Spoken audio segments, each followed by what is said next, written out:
Hi, good afternoon, everyone. We are team number 4, and we are going to present the legal problems in translation. The members of our team are David Morales Cervantes, Bruno Desiderio, and me, Aurora Cedillo.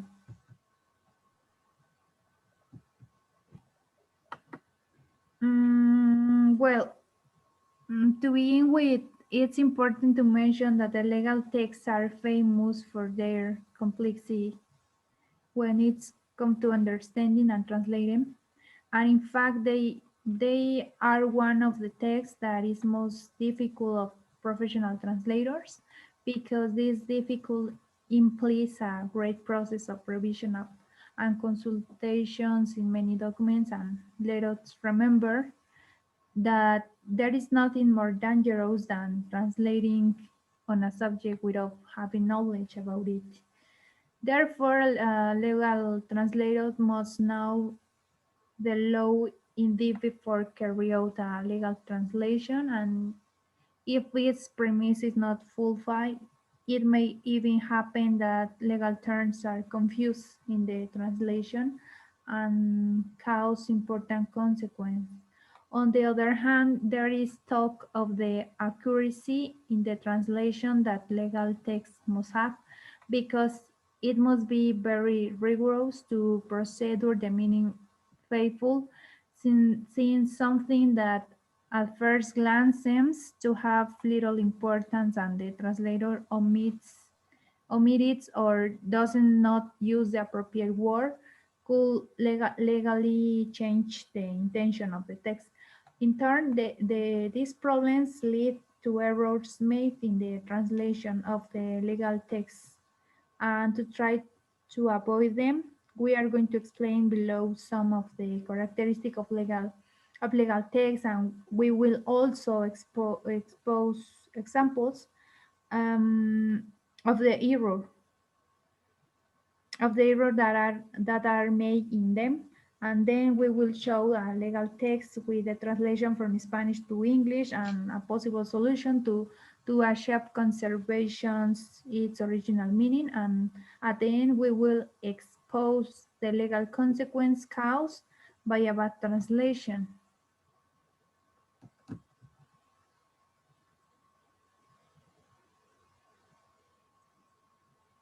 Legal problems in translation. The judicial system. As we know, every country has their different or unique judicial system. It's very changing, and it's also the same for the education system, titles, everything that has to do with a legal system. And so, as knowing this, as a translator, you have to adapt yourself to what translation is in that country and the laws you have to follow, depending on the country and the language you're going to translate to. Let's go. Let's move on to the next one.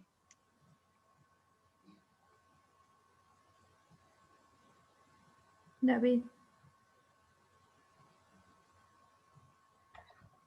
So when translating, there will be times where we'll have to encounter abbreviations or acronyms. Remember that an abbreviation is typically a shortened form of words used to represent a whole, while an acronym contains a set of initial letters from a phrase that usually form another word.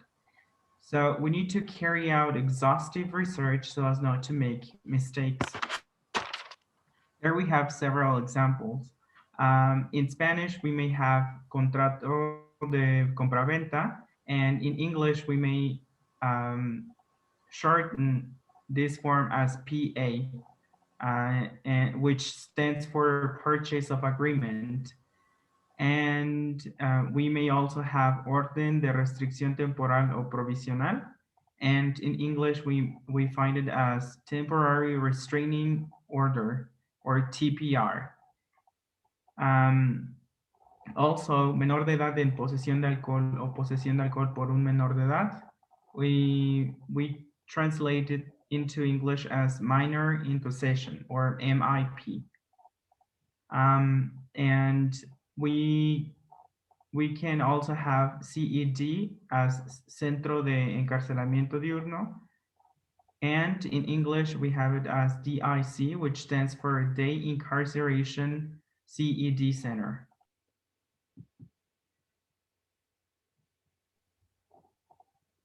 Let's move on to the next slide, please. Right, so words in Latin. In legal translation, we may find words in Latin, which are called Latinisms. And the correct way to write them is in italics and without graphic accentuation. So for example, we may write mortis causa and not mortis causas, just one word. We have examples such as a priori, which means antes de comenzar, or in English, before beginning, and a posteriori, which means consecuencias de una proposición anterior, or in English, consequences of a previous proposition. And another example, ad hoc, which means para esto, or in English, for this purpose.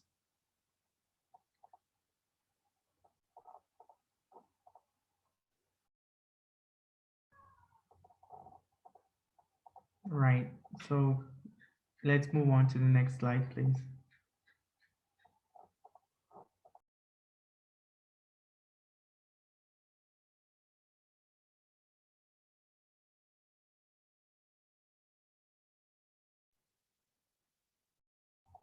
Thank you. So there we have a text in Spanish and its translation in English. So this text refers to a labor law. So the person is trying to send a letter to resign their job. So there we have some highlighted words, and the first word there is señor in Spanish, and its translation in English is Mr. The next word is agradables.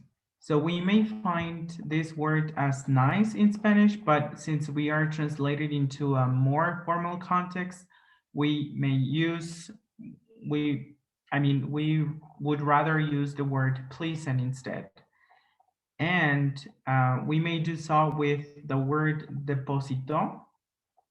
And there might be people who argue that we can use the verb put, but instead, since is formal context, we rather use placed. We may also use the word assist to translate the word ayudar from Spanish, so that it has a more formal sense.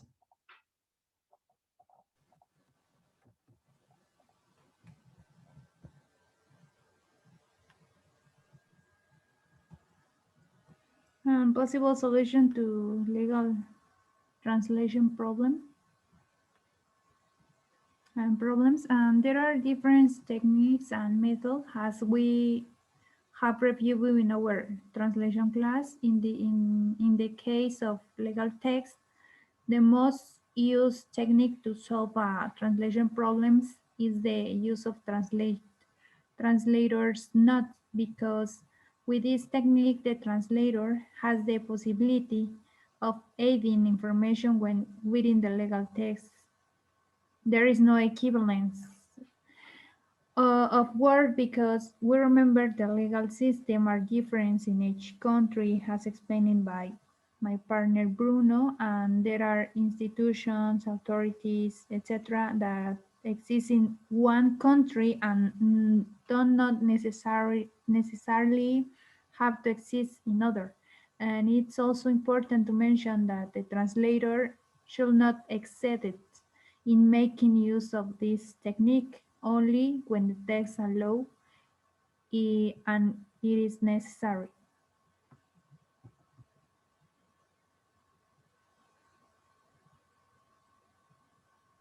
What consequences can I have if I make a bad translation? Well, there are many, but some of them, the first one is loss of employment. Obviously, if you make a really bad translation, you're gonna be it's possible that you're gonna lose your job. Damaging the image of the company. If you're working for a company and you do a bad translation, you're gonna damage their image. Their reputation is gonna go down. It's not gonna be as serious as they say they are if you're doing a bad translation. Financial losses of the company. Obviously, if you may make a bad translation, you're not going to get paid, and also the company is not going to get paid either. So that's going to be some losses. Um, Waste of money and time, as I said. Right now, that you're going to lose money, also the company, and your time. It's going to be work that you did for nothing, and also the person who wanted that translation, you're gonna waste their time, so you're gonna make them do it do it again, give someone else the translation, or wait more time for it to be finished. Loss of an important business. If you were going to make a business and there were some problems with translation, it gives you like bad points towards your work, and they're not gonna be they're not gonna trust you. The people who want translations um on your work, they're not gonna trust your work. You could also have administrative fines. They're like reports, but that's when you're working as in a company.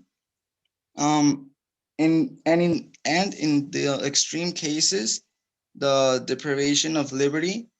Um, but they're in only in specific cases. So if you did something really wrong and that goes against the law, you're gonna go to jail probably, or you could go to jail.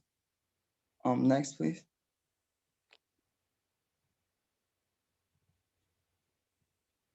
Well, here we're gonna see the administrative fines. Um, Here in Mexico, like the law of copyright of the author, um, like an administrative fine would be if you published an article or the translation about this person, um, and you didn't mention it, you're gonna get a administrative fine. Also, if you insert information that's wrong, that's false, that's also an administrative fine.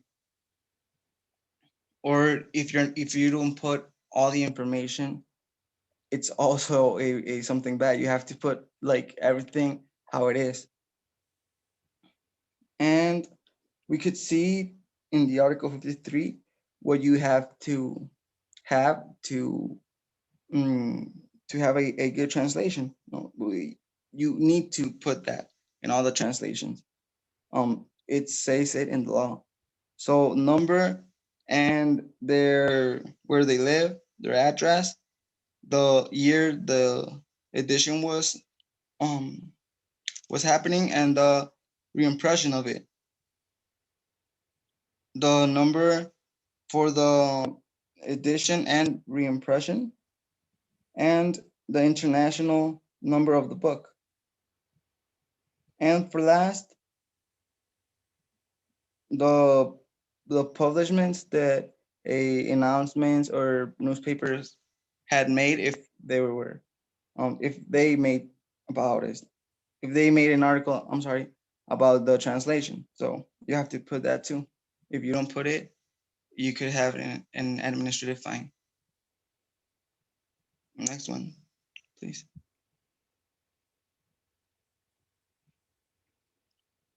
Okay, so let's go on. Um, which could be a fee for the infraction of the copyrights from the author.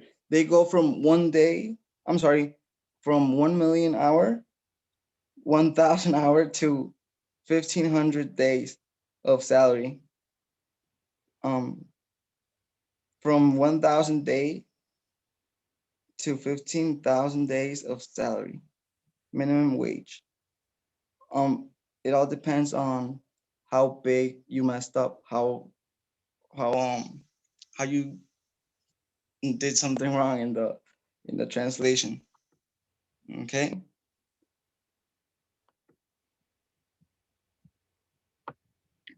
And the next consequence that bad translations can cause is the deprivation of liberty for specific cases.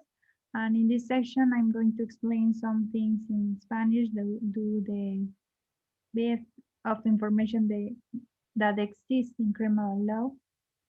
That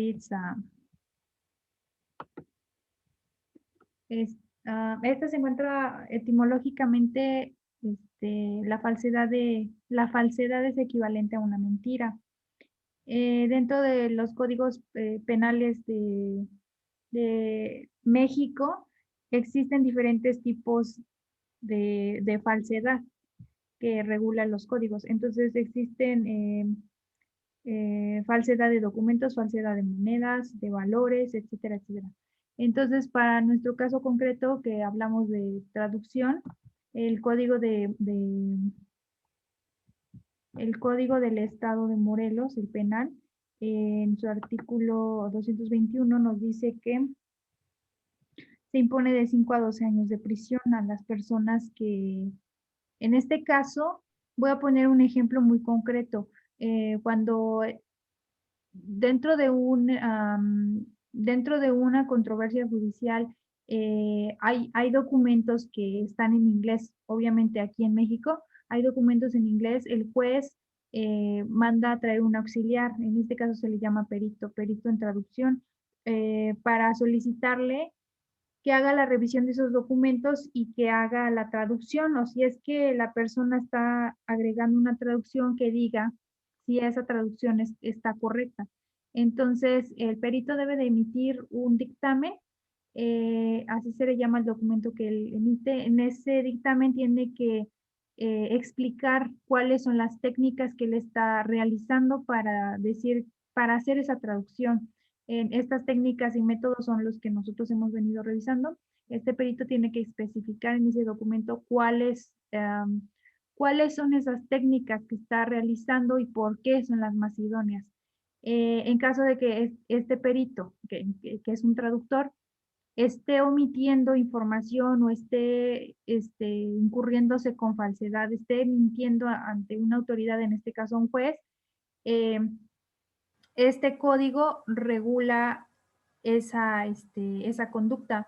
Entonces, por estar mintiendo, afirmando, negando o ocultando maliciosamente la existencia de algún dato, o que aumente o disminuye la gravedad del asunto que puede causar, esta persona, el traductor, puede, las sanciones de 5 a 12 años de prisión y de 300 a 500 días de multa. Ok, de nuestra parte es todo. Esperemos que les haya quedado claro o tengan más información ahora acerca de este tema. Y de nuestra parte es todo, ¿ok? Muchas gracias.